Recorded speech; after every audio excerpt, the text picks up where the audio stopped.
Le végétal est à l'honneur cette année à la foire. Dans ses allées, le jardin à la française est célébré.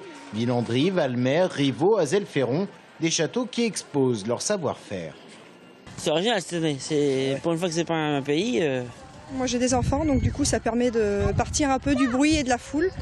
Et puis voilà, de se repromener un petit peu. Ça permet aussi de remettre en valeur sur un endroit hyper fréquenté pendant quelques jours, de remettre en valeur des jardins qui ont pu être oubliés. Danse asiatique et kung-fu, nous sommes dans le pavillon Asie. Ici, les jardins se font plus zen. La star, c'est bien sûr la pivoine, symbole de richesse et d'honneur en Chine. Tours a reçu en cadeau 1000 pivoines de sa jumelle chinoise Loyang, valeur estimée 35 000 €. Alors la presse chinoise a fait le déplacement. C'est la première fois que les fleurs chinoises ont fait des expositions ici, là, à Tours. C'est pour ça que nous sommes aujourd'hui très nombreux, les journalistes basés à Paris.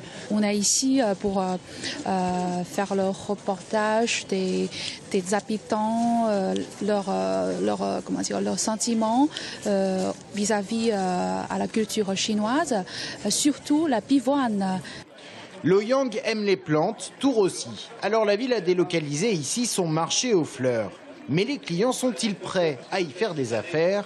Peut-être, si j'ai un coup de cœur avec une plante, oui. Ça renouvelle un peu, c'est une bonne idée. Il y aura des retombées pour le marché. C'est ce qu'on espère en tout cas. Plus habituel à la foire, l'artisanat. Et forcément cette année, on parle d'artisanat floral, comme ces coquelicots faits à partir de végétaux stabilisés.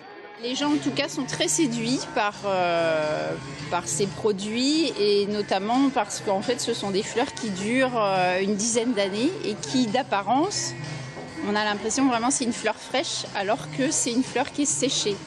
La foire de Tours, il vous reste encore une semaine pour en profiter.